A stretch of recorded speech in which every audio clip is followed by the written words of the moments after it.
Ini tuh rasanya seperti menyetir mobil besar. Bantingannya nyaman, bahkan kita lewat konblok seperti ini nggak masalah gitu buat mobil ini. Ya, menurut saya Aion UT ini satu dari sedikit mobil Cina yang rasanya tuh kental Eropanya. Bener-bener mobil ini relaxing to drive.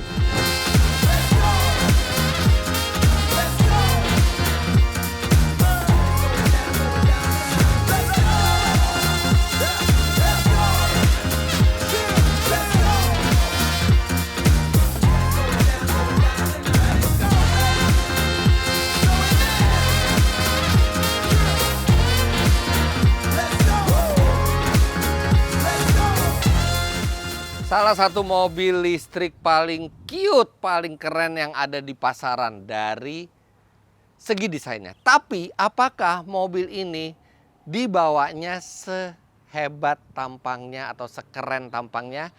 Di sini kita akan cari tahu. Karena di video kali ini kita akan melakukan tes lengkap terhadap Aion UT. Jadi bukan hanya first impressionnya berkendaranya, tapi juga saya akan bawa mobil ini dengan jarak yang cukup panjang untuk memberitahukan ke Anda bagaimana rasanya, bagaimana ketika kita berakselerasi, performanya, konsumsi energinya, apa saja kelebihannya dan apa saja kekurangannya bagi Anda terutama yang sedang mempertimbangkan untuk membeli mobil listrik dengan bentuk yang sangat keren ini. Ini adalah tes lengkap dari Aion UT. Sebelumnya Adit sudah pernah membuatkan first impression review dari mobil ini, jadi kita akan konsentrasi di rasa berkendaranya, tapi sedikit highlight. Aion UT ini adalah latest dari Aion. Sebelumnya mereka Aion Y Plus, kemudian mereka punya Hypertech HT, kemudian mereka punya Aion V, dan akhirnya Aion UT. Aion UT ini harganya di kisaran 330-an sampai 360-an juta rupiah. Dan dari bentuk bodinya dia akan bersaing langsung dengan BYD Dolphin serta Wuling Cloud EV. Nah, tapi dari segi desain dibandingkan kompetitornya, mobil ini langsung menang kalau ada kompetisi desainnya. Bahkan mobil ini juga mendapatkan penghargaan sebagai best design di Milan Design Week.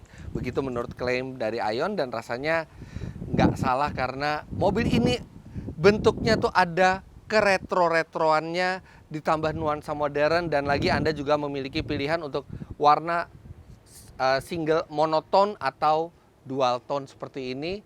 Dan karena dia menggunakan atap kaca untuk tipe yang termahalnya panoramic roof, dia juga menambahkan aksen hitam di atas mobil sehingga ada 3 warna sebenarnya, hitam, putih, dan warna yang Anda pilih, sehingga membuat mobil ini tampilannya makin menarik.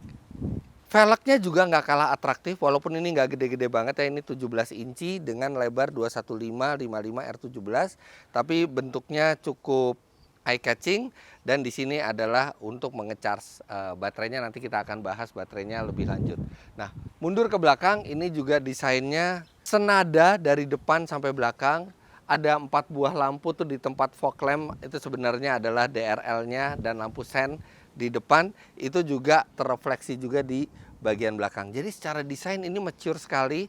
Secara desain itu terlihat dipikirkan dari depan sampai belakang, dan dia tidak terlihat seperti mobil Tiongkok sama sekali. Bahkan ini pantas untuk menyandang merek Eropa dengan desain seperti ini.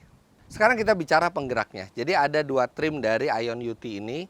Versi termurah yang harga 330-an juta rupiah menggunakan motor listrik dengan daya 100 kW alias 136 HP. Nah, untuk tipe teratas seperti yang kami bawa ini, dia tenaganya bisa sampai 150 kW atau itu di atas 200 HP. 201 HP untuk tenaganya, yang mana itu sangat besar dan itu yang terbesar di kelasnya. Dan tenaga tersebut disalurkan ke 2 roda depan, tentu saja tanpa transmisi karena ini adalah sebuah mobil elektrik.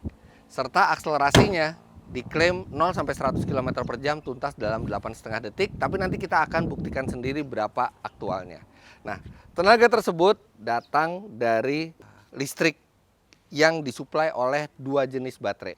Untuk tipe yang terendah itu disuplai dari baterai berkapasitas 44 kWh yang dia bisa melajukan mobil ini sekitar 400 km. Sedangkan di tipe tertinggi baterainya mencapai 60 kWh yang diklaim bisa melajukan mobil ini sampai 500 km. Dia juga dilengkapi dengan fasilitas fast charging, DC charging, di mana kalau kita charge dengan DC charging, dia 30-80% bisa diselesaikan tidak sampai setengah jam.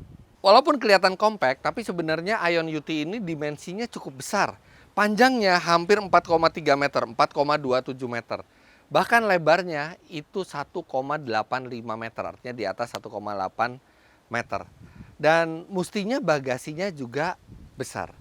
Nah, menurut klaim mereka itu bisa 440 liter bagasinya. Sekarang kita lihat.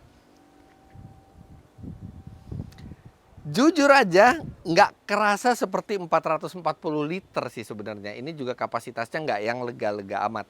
Anda bisa lihat ini kami masukkan satu koper medium, satu koper cabin size. Nah, ini sebenarnya adalah koper favorit dari kru atau driver. Ini adalah dua produk dari Bowler. Yang pertama ini adalah yang lightweight. Dan yang kedua ini yang ukurannya medium size ini adalah zipper polycarbonate. Dan kami memang sangat suka dengan Bowler ini karena dia desainnya keren, simple, kemudian enteng, tapi kokoh. Jadi sangat praktis dan sangat useful buat digunakan sehari-hari ketika kita mau short escape gitu ya. Nah, ini ketika kita masukkan ke kabin dari Ion UT ini ya udah pas. Mungkin kalau misalnya Anda masih mau tambahan, Anda bisa tambah juga backpack satu. Nah, ini juga backpack dari Bowler. Dia bentuknya keren sekali, materialnya juga berkualitas, serta ini cocok sekali buat bawa barang-barang ringan, sampai ke laptop pun juga masih bisa masuk ke dalam backpack ini. Nah, ini udah. Mungkin kalau mau tambah satu koper lagi bisa ditumpuk di atasnya. Itu kalau misalnya Anda mau bawa 5 penumpang. Tapi kalau misalnya Anda hanya berdua, Anda bisa lipat bangku paling belakang ini 60-40. Nah, barulah di sini Anda punya space sampai 1.600 liter. Sebenarnya mungkin klaim 440 liter itu termasuk space di bawah, tapi space di bawah ini untuk unit yang sudah diberikan ke konsumen ini ada ban serep. Nah, ban serep ini cukup menyita tempat, tapi minimal ketika kita kempes bannya di jalan, kita nggak usah repot-repot pakai tire repair kit. Kita punya ban serep yang ini ukurannya adalah space saver. Jadi ini hanya untuk temporary use, tapi minimal Anda bisa tidak tergantung ke tire repair kit. Kita old fashion, ban kempes kita ganti dengan ban serep. Nah, oke, jadi segitu kapasitas bagasinya. Dan untuk loading serta unloadingnya juga mudah, karena Anda bisa lihat di sini bibirnya itu tidak berbeda jauh dengan lantai dari bagasi. Jadi sangat mudah, tinggal di slide seperti ini. Nah, itu dia space 1600-nya kalau nggak dimuatin barang. Dia nggak terlalu rata sih, tapi minimal cukup besar. Oke, kita masukin lagi. Oh ya, dan Bowler ini juga sudah dilengkapi dengan kunci TSA lock. Jadi Anda bisa ngunci sendiri, tapi kalau misalnya otoritas di bandara itu mau memeriksa tas Anda, dia bisa pakai kunci TSA. Jadi mereka tidak perlu merusak koper Anda. Karena kalau misalnya di koper Anda ada barang yang dicurigai, itu otoritas itu punya hak untuk membuka koper Anda. Dan kalau mereka tidak bisa membuka secara normal, mereka punya hak untuk membongkar koper Anda dengan cara apapun. Nah, tapi kalau sudah ada kunci TSA ini, Anda bisa pastikan mereka bisa memeriksa tas tanpa merusakkan tas Anda. Dan ini bentuknya stylish sekali. Ini cocok banget sama Ion UT karena dia bentuknya, karakternya tuh stylish, modern, compact, dan efisien.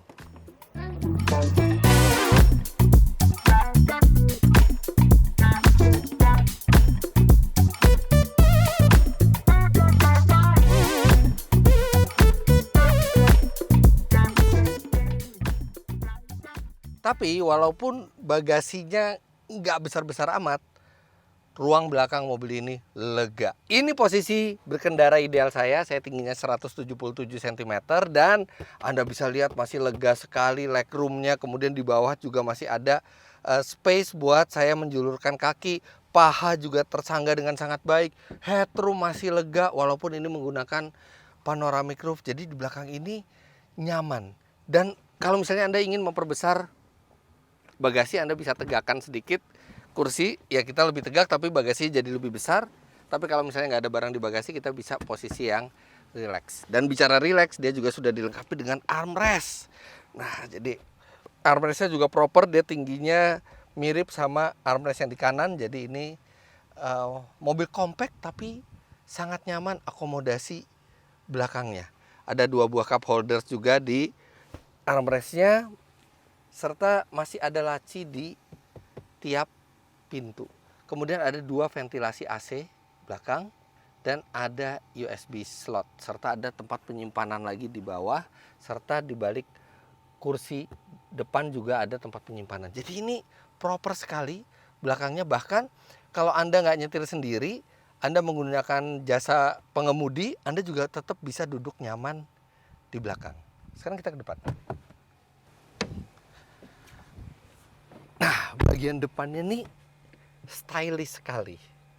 Sekarang kalau kita bicara posisi duduk ya, ini posisi duduknya ideal. Walaupun dia tidak bisa teleskopik. Sayang sekali sih. Kenapa tidak bisa teleskopik? Oke, untuk saya ini kebetulan pas. Tapi kalau teleskopik pasti akan bisa membuat berbagai macam postur tubuh itu lebih cocok. Rasanya nggak pas gitu kalau zaman sekarang itu masih ada mobil yang belum bisa teleskopik. Nah, tapi anyway, ini desainnya stylish. Anda lihat ini ada laci yang unik sekali, modelnya retro. Kapasitasnya nggak gede, tapi ini menambah sentuhan artistik di dalam mobil. Sini bisa nyimpan barang-barang kecil dengan tuas putar metal seperti ini.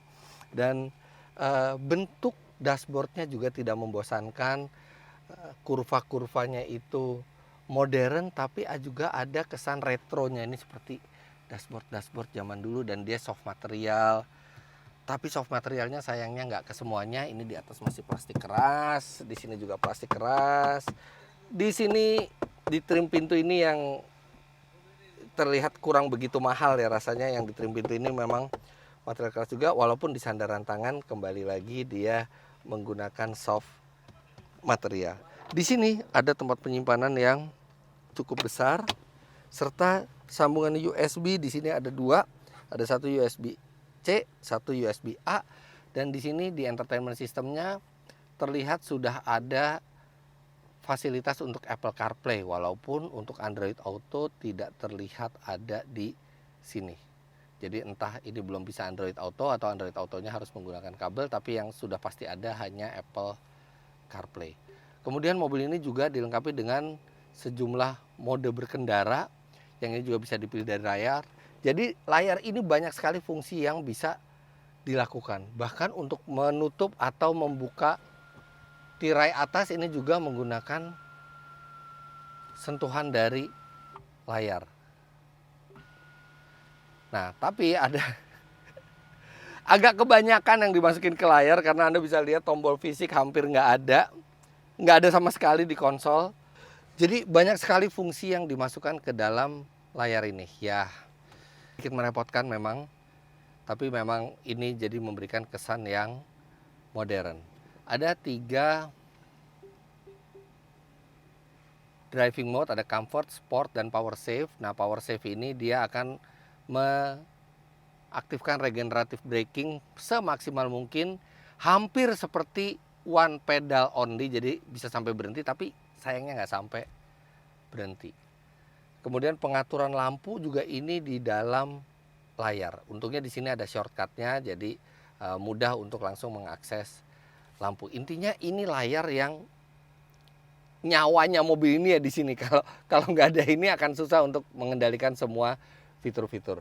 Kemudian ada layar instrumennya. Layar instrumennya ini saya suka sekali karena dia kecil tapi resolusinya bagus dan Anda bisa ubah-ubah tampilannya dengan tombol di setir. Bahkan dia bisa menampilkan fitur ADAS-nya serta juga peta. Peta itu bisa ditampilkan di dalam mobil ini.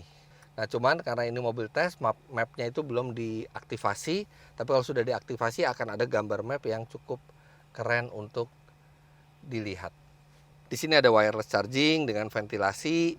Di sini juga ada laci-lacinya nggak terlalu besar, kecil tapi ya cukup memadai. Dan di pintu yang tempat penyimpanannya ini lumayan besar. Lampu ini depan sampai belakang sudah LED dan pendarahan cahayanya tuh soft gitu. Jadi terasa mahal lampunya. Tuas transmisi di sini, jadi di sini sudah clear semuanya, bisa untuk meletakkan barang-barang. Oke, sekarang kita langsung jalan untuk merasakan apakah mobil ini rasanya seenak atau sebaik tampilannya. Let's go. Sebelum kami berjalan lebih jauh, kami lanjutkan dulu mobil ini ke SPBU Shell untuk diisikan listriknya di Shell Recharge.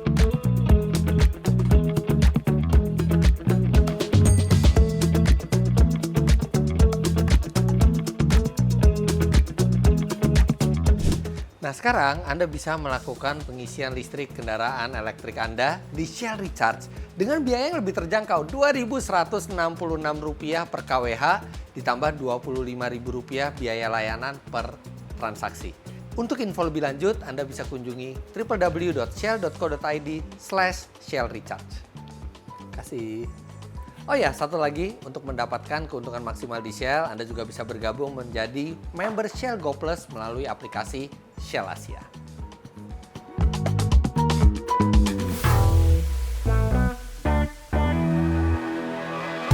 Shell Recharge merupakan wujud dukungan Shell Indonesia terhadap agenda pemerintah dalam penyediaan energi yang lebih bersih. Dengan daya pengisian fast charging hingga sebesar 60 kW, proses pengisian daya dari 0 sampai 80% untuk sejumlah mobil dapat dilakukan dalam waktu sekitar 30 menit saja.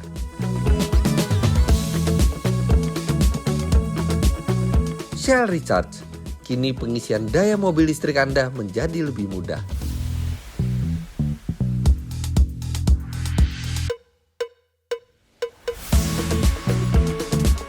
Selesai mengisi listrik, kami langsung lajukan mobil ini untuk merasakan impresi berkendaranya. Dan satu yang langsung terasa adalah kenyamanan dan kedewasaannya saat dikendarai.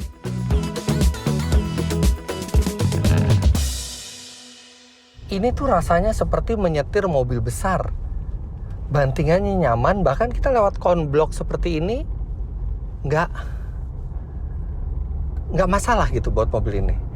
Dia terasa sangat dewasa bantingannya, dan dia juga cukup hening. Walaupun ini kacanya bukan double glass ya, tapi dia cukup hening peredamannya, dan setirnya juga entengnya pas. Kita juga bisa memilih keentengan setirnya, tapi ini pas dan benar-benar mobil ini relaxing to drive. Nyaman dan santai gitu menyetir mobil ini tuh.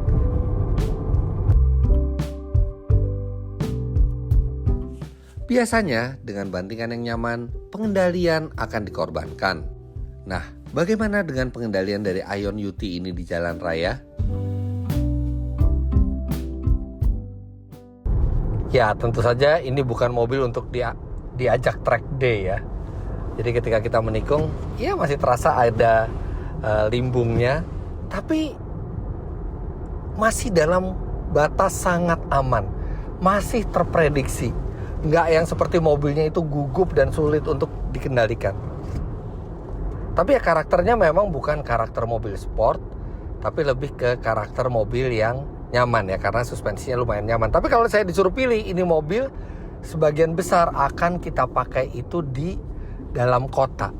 Jadi buat apa suspensi keras-keras demi handling yang memukau tapi nggak nyaman? Mendingan settingannya nyaman, walaupun ya handling bukan yang paling superior gitu ya, karena kita juga jarang menikung ekstrim dengan mobil seperti ini. Mobil ini juga memiliki tenaga yang besar.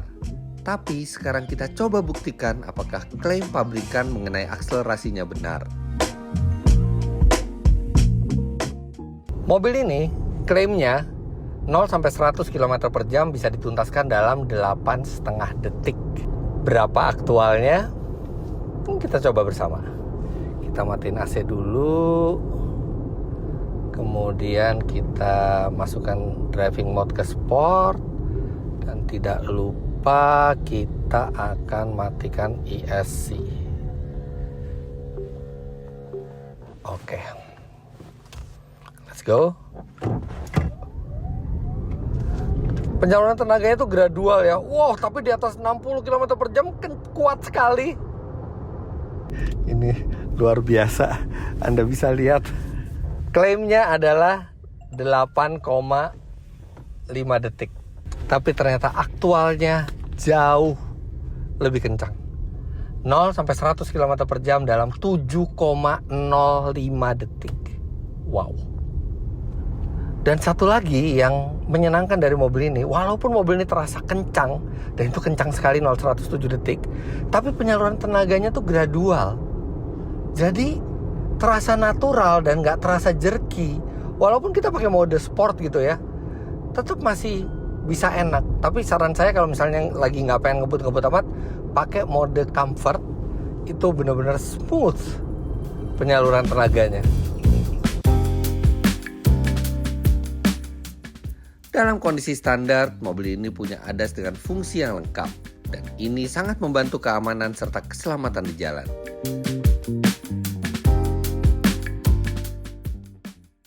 Ya, jadi sistem adaptive cruise control dan lane keep assist-nya itu cukup halus. Asal Anda nggak dipotong. Kalau Anda lagi berjalan dengan sistem autopilot dan tiba-tiba dipotong oleh mobil di depan gitu ya. Jadi karena kan biasanya ada jarak depan. Itu dia bisa ngeremnya agak kencang gitu ya, nggak natural gitu. Tapi minimal sistem ini bisa menemani Anda sambil merayap di kemacetan karena dia ada traffic jam assist-nya. Dan dari yang saya tes, dia juga ada sistem emergency braking yang biasanya itu merepotkan kalau di Jakarta karena sering ngerem sendiri. Ini nggak terlalu sering ngerem sendiri. Tapi ya kadang-kadang kalau ada motor yang terlalu dekat ya dia ngerem. Itu fiturnya bisa di nonaktifkan. Untungnya di sini menunya lengkap, jadi kita bisa nonaktifkan yang kita nggak mau. Tapi untuk emergency braking emang dia nyala lagi. Tapi secara overall ini sistem ADAS yang cukup lengkap. Dia rear cross traffic alert ada, door open warningnya juga ada, lane keeping assist, lane departure warning, lengkap. Untuk di harganya ini sangat baik, walaupun memang bukan yang tercanggih ya. Dia kadang-kadang ngerem masih suka agak mendadak gitu. Tapi kalau di tol seperti ini dan jalanannya lancar, ini akan sangat membantu Anda dalam perjalanan keluar kota yang jadi lebih santai lagi. Ion UT diklaim bisa menempuh 500 km sekali charge. Bagaimana dengan hasilnya di dunia nyata? Mobil ini memiliki konsumsi listrik itu kira-kira 8 km per kWh. Artinya dikalikan dengan 60 kWh yang merupakan kapasitas baterainya, didapat jarak sekitar 480 km. Ya cukup dekat dengan klaimnya. Dan kalau misalnya Anda berkendara lebih santai gitu ya, mungkin tidak pernah lebih dari 80 km per jam, rasanya sih 500 km bisa tercapai. Tapi memang sama seperti mobil listrik lainnya, kalau misalnya di atas 80 km per jam ini bertambah borosnya lumayan gitu mobil listrik itu. Jadi untuk mendapatkan claim range itu ya Anda maksimal di 80 km per jam. Tapi kalaupun Anda berkendara nggak terlalu eco driving, dengan mudah Anda mendapatkan 400 km lebih dengan mobil ini, yang mana itu cukup jauh untuk ukuran hatchback compact seperti ini. Tentu saja Ion UT juga tidak luput dari sejumlah kekurangan. Ini beberapa di antaranya. Yang pertama, oke lah, sejumlah fitur itu bisa dimasukkan ke dalam entertainment systemnya. Tapi penyetelan spion tidak seharusnya dimasukkan, dan ini penyetelan spionnya dimasukkan ke dalam layar, bikin kita jadi repot kalau mau ngatur spion. Dan yang kedua adalah klaksonnya. Mobil ini bentuknya Eropa, rasanya juga seperti Eropa, tapi klaksonnya tetet tetet, sangat kurang berwibawa. Kemudian ini minor sih ya, suara sennya itu sangat kecil suaranya. Jadi kadang-kadang suka nggak aware gitu kalau misalnya kita pakai pakai sen itu. Cuman ya itu minor sih ya. Tapi saya belum menemukan caranya, atau mungkin saya yang tidak menemukan caranya untuk memperbesar volumenya, tapi ini volumenya agak kekecilan. Nah, satu hal lagi yang agak mengganggu ada di bagian belakang. Di belakang memang ada USB slot, tapi USB slotnya cuma satu, dan itu juga USB A gitu. Kurang sesuai dengan napas mobil ini sebagai mobil yang bisa mengangkut keluarga, artinya minimal butuh 2 slot di sini, dan juga tidak senada dengan mobilnya yang sudah modern. Mestinya ada A, ada C, atau kalau mau ada dua-duanya C dan C gitu ya, karena sekarang sudah jarang sekali gadget kita menggunakan USB A seperti ini. Tapi di lain sisi, ia juga punya sejumlah hal menyenangkan. Yang pertama, mobil ini memiliki pendingin kursi dan tidak ada pemanas. Biasanya kebalikannya, ada pemanas nggak ada pendingin, tapi ini ada pendingin kursi, bikin ini jauh lebih bermanfaat buat sebagian besar konsumen yang kita di negara tropis di Indonesia. Nggak banyak yang butuh pemanas, tapi di sini ada pendingin kursi. Kemudian yang kedua, rata-rata pembeli mobil ini kan mungkin keluarga muda yang punya anak kecil. Nah, di sini ada spion cembung untuk melihat kondisi anak di belakang. Jadi Anda nggak perlu mengalihkan perhatian seperti menengok ke belakang seperti ini. Kalau lagi nyetir, Anda tinggal lihat sepintas ke spion. Anda bisa tahu anak Anda sedang melakukan apa, apakah seat beltnya dilepas atau tidak, bisa dicek dari sini. Kemudian berikutnya ada di bagian belakang. Berikutnya adalah headrest di belakang yang ada 3. Jadi bukan hanya kanan dan kiri, tapi juga di tengah. Tapi yang sangat menyenangkan adalah headrest tengah ini ketika tidak dipakai oleh penumpang di belakang, itu dia posisinya rata. Bukan hanya rata dengan sandaran, tapi juga rata dengan bagian atasnya, sehingga tidak menghalangi pandangan. Barulah ketika ada orang mau duduk, kita bisa angkat seperti ini. Jadi ini headrest tengah yang benar-benar dipikirkan, bukan sekedar ada, tapi dipikirkan supaya seamless desainnya dan tidak mengganggu pandangan ke depan kalau tidak digunakan. Dan satu lagi yang menyenangkan di mobil ini adalah karakter dari auto hold-nya. Jadi mobil ini memiliki auto hold yang bisa kita aktifkan terus, karena dia nanti aktif sesungguhnya itu tergantung injakan pedal rem kita. Jadi kalau misalnya kita stop and go, kita tinggal injek rem secukupnya aja, dia akan stop and go, dia tidak akan aktif auto hold-nya. Tapi begitu kita berhenti agak lama, kita rasa ini mendingan kita pakai auto hold, kita tinggal tambah injakan, nggak terlalu keras kita harus gini, kita tambah injakan sedikit lagi, dia udah langsung aktif auto hold-nya. Jadi ini benar-benar auto hold yang menyenangkan untuk digunakan. Dengan sejumlah kelebihan dan kekurangannya, Ion UT ini harus diakui memang memberi nuansa yang berbeda di kelasnya. Ya, menurut saya Ion UT ini satu dari sedikit mobil Cina yang rasanya tuh kental Eropanya. Bahkan kalau misalnya ini mobil mau dilabeli Citroen atau Renault gitu ya, masih sangat layak kualitas berkendara mobil ini untuk menyandang merek legendaris Eropa tersebut. Mobil ini nyaman, praktis, stylish, irit, mudah dikendarai dan rileks gitu nyetirnya. Ini benar-benar cocok buat Anda yang pengen lebih dari sekedar mau hatchback listrik biasa. Ini ada rasa premiumnya di mobil ini. Ya walaupun kalau dari segi harga ya, dia lebih mahal daripada Jayco J5 gitu ya. Jayco J5 adalah sebuah SUV, sedangkan ini hanya sebuah hatchback. Tapi rasa berkendaranya ini tetap di harganya, bahkan sampai harga di atasnya itu nggak banyak yang bisa menyaingi rasa premium berkendara di mobil ini. Dan berita baiknya lagi, kalau Anda pakai jasa driver, belakang juga masih cukup lega. Ya, harga 360 jutaan jadi terasa lumayan mahal ya sekarang karena semua bersaing harga. Tapi ya minimal mobil ini masih memberikan sejumlah hal lebih dibandingkan kompetitornya yang lebih murah.